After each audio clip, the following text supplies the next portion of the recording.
Você já se perguntou quais foram os carros mais baratos de cada década? Como a indústria automotiva evoluiu ao longo do tempo? Hoje vamos fazer uma viagem ao passado, começando nos anos 70 e chegando até os dias atuais. Vamos analisar modelos acessíveis de cada época. Quanto custavam na moeda daquele tempo? Quanto valeriam hoje? O que ofereciam em motorização e conforto? Como era o consumo? Fica comigo até o final que vou responder todas essas perguntas e muito mais.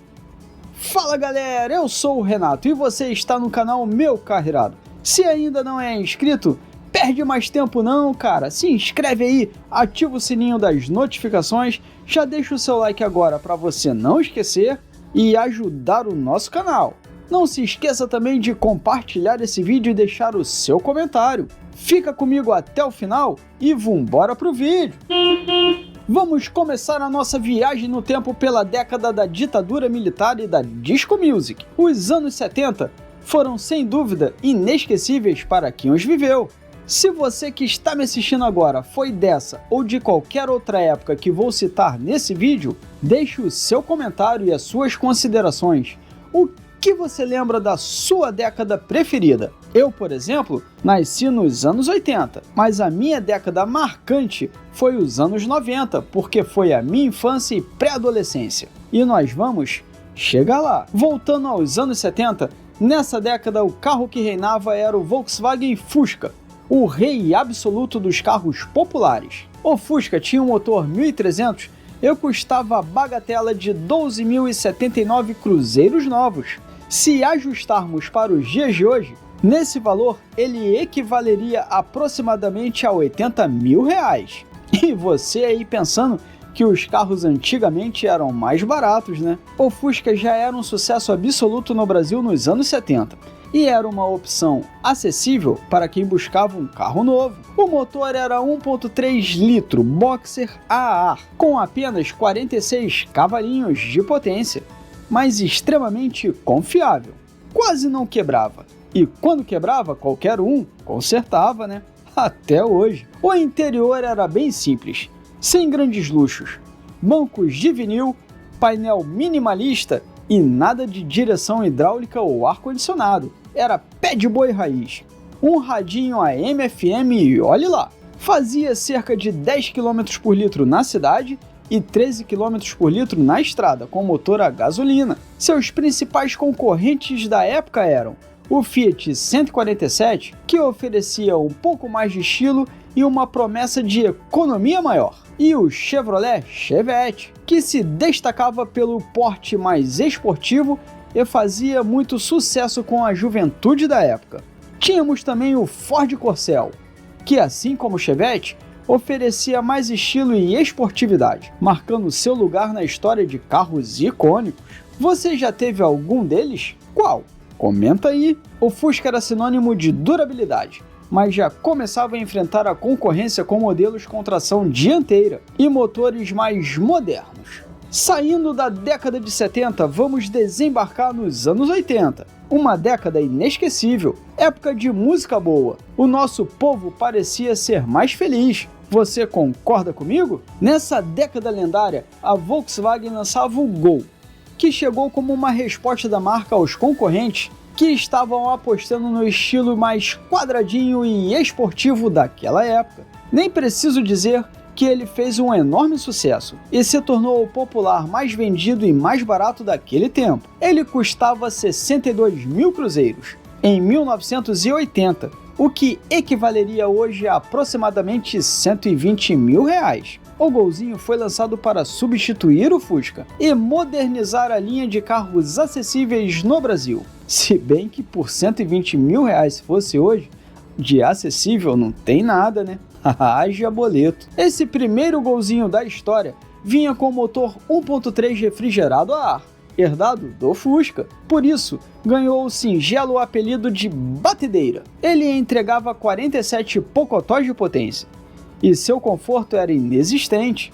Um carro simples, mas com painel um pouco melhor e bancos mais ergonômicos. E esquece qualquer outro tipo de tecnologia. A proposta era te levar do ponto A ao ponto B e nada mais. Seu consumo era levemente melhor, com médias de 11 km por litro na cidade e 14 km por litro na estrada. E seus principais concorrentes ainda eram o Fiat 147 e o Chevrolet Chevette, e o também recém-lançado e inserido na briga, o Ford Escort, que desembarcou aqui nas nossas terras tupiniquins em 1983, trazendo o primeiro motor com tração dianteira da marca. O Gol conquistou o mercado rapidamente e, com o tempo, se tornou o carro mais vendido do Brasil. Tá aí um carro que nunca deveria ter saído de linha, né, dona Volkswagen? Agora vamos para a minha década preferida, a década de 90,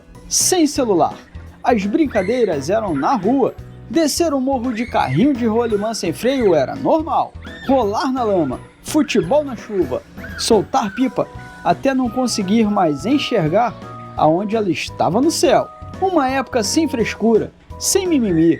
Zoação não era bullying. O zoado não se ofendia, ele zoava também. Oh, tempo bom, cara! Nessa década maravilhosa, a Fiat lançava por aqui o Uno Mille. Na minha opinião, o carro mais bem adaptado ao nosso terreno e clima já criado. Indestrutível e pau para toda obra. Seu preço da época era aproximadamente 150 mil cruzeiros, o que equivaleria hoje a 120 mil reais. O Fiat Uno Mille chegou com a proposta de ser o carro 1.0 mais barato do Brasil, perfeito para quem buscava um veículo acessível e econômico.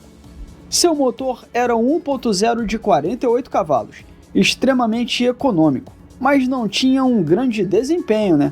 Bancos de tecido simples, painel básico e sem grandes luxos.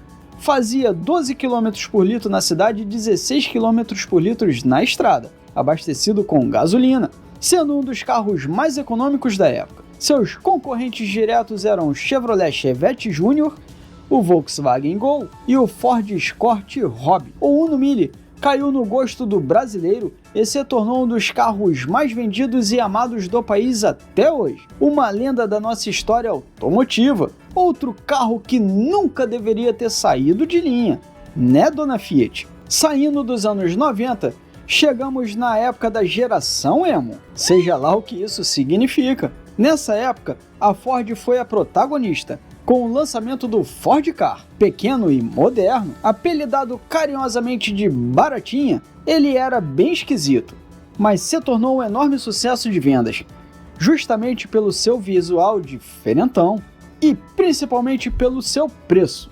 Naquela época ele custava cerca de 13 mil reais, o que equivaleria hoje a 50 mil. O motor era o Endura E, 1.0 de 50 cavalos, trazia um bom desempenho para a categoria, e ele trazia também como diferencial um interior moderno, com painel arredondado e bancos confortáveis. Seu consumo médio era de 11 km por litro na cidade e 15 km por litro na estrada, abastecido com gasolina. Seus principais concorrentes da época eram o Fiat Palio Fire, que chegava para fazer bonito no mercado e também fez um enorme sucesso por aqui. O Volkswagen Gol 1.0, que continuava competitivo e se atualizando. Nessa época estava na sua terceira geração. E tínhamos também o Chevrolet Corsa Wind, que chegou abalando corações e também fez um enorme sucesso por aqui. O Ford Ka se destacou pelo design inovador e baixo custo de manutenção, e deixou muitos apaixonados por ele até hoje. Nossa penúltima década é a de 2010. Nessa, a maioria de nós já estava estabilizada nos seus respectivos trabalhos.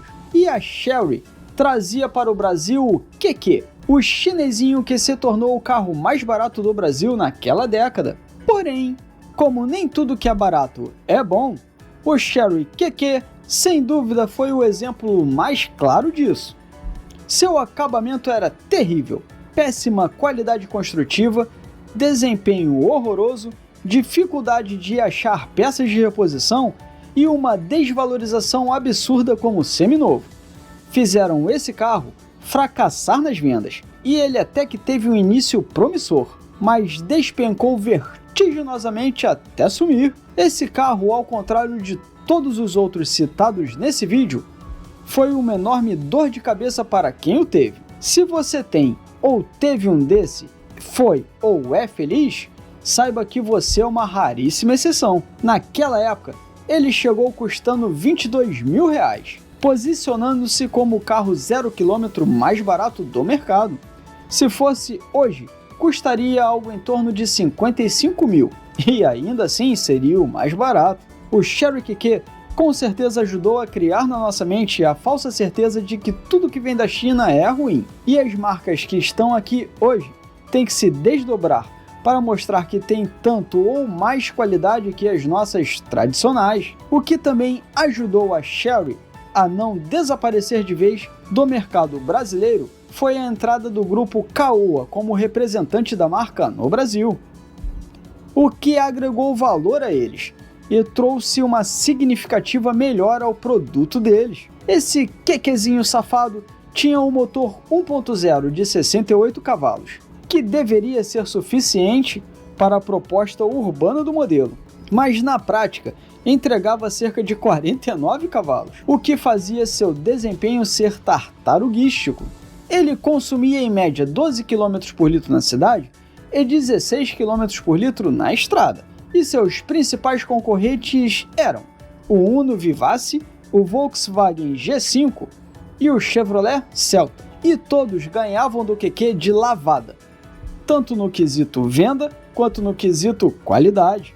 E para fechar a nossa lista, desembarcamos nos tempos atuais, uma década onde a criminalidade virou trabalho, onde os políticos são mais safados do que nunca, e a vida humana perdeu totalmente o valor, uma década onde o errado tá certo, e o esclarecido tem que se calar para não ser linchado, a década do mimimi e dos discursos de ódio. No início dessa década de 2020 e até os dias de hoje, o carro mais barato é o Fiat Mobi, custando na versão de entrada R$ 76.990. O Fiat Mobi foi lançado justamente para ser o carro de entrada da Fiat, substituindo o Fiat Uno, mas vamos combinar que ele não chega nem aos pés do Unozinho, nem no quesito qualidade construtiva, nem no quesito popularidade. Essa versão de entrada é o Mobi Like. E lembrando disso, já deixa o seu like aí, hein? O seu motor é o 1.0 Firefly, de 74 cavalinhos, com desempenho adequado para a cidade. Seu interior é moderno, mas tem muito plástico rígido, e seu acabamento não é nada demais. O espaço interno é apertadíssimo, cabendo no máximo 4 pessoas. E olhe lá, seu consumo é de 13 km por litro na cidade e 16 km por litro na estrada. Um consumo apenas ok, e nada mais. Seu principal concorrente é o Renault Kwid, que tem uma proposta semelhante, mas um acabamento interno um pouco, mas bem pouquinho mesmo melhor. De 1970 até hoje, os carros populares passaram por muitas mudanças, ficando mais tecnológicos e seguros ao longo do tempo. E como podemos observar, sempre foram caros. O que será que o futuro reserva para os carros acessíveis? Será que teremos um elétrico a pilha? Quem sabe, né? Agora me conta aí, o que você achou de relembrar essas décadas por meio desses carros? Deixa aí nos comentários e bora trocar uma ideia sobre isso. Não se esquece de deixar o seu like e compartilha esse vídeo com seus amigos e familiares, para que eles também possam viajar nessas lembranças. Se você já se inscreveu, muitíssimo obrigado. Se ainda não, se inscreve aí, cara. É de graça e não dói.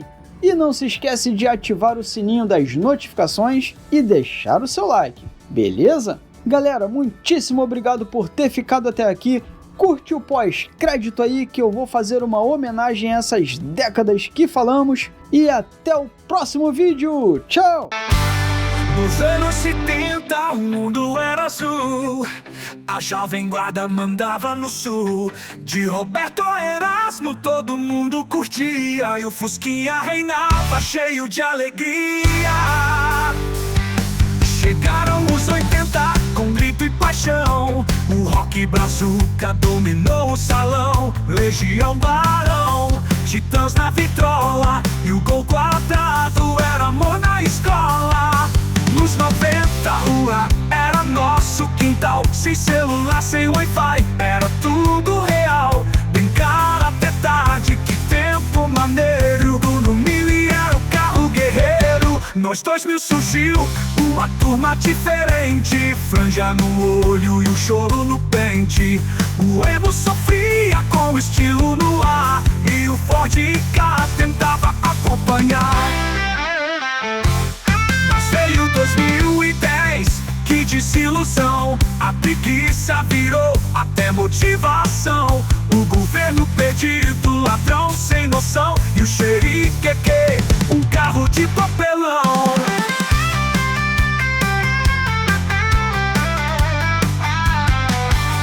Chegou a 2020, que desespero, político rindo enquanto o povo é o cordeiro. Criminalidade bateu recorde novo, e o carro mais barato, um Mobi, socorro. Das ruas livres ao zap sem fim, do Fusca charmoso ao Mobi, enfim.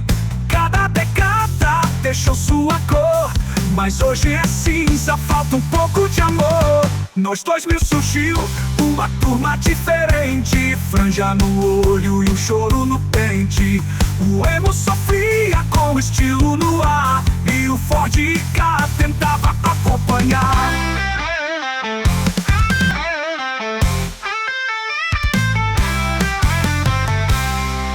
Das ruas livres ao zap sem fim, do Fusca charmoso ao Mobi, enfim. Cada década deixou sua cor, mas hoje é cinza, falta um pouco de amor.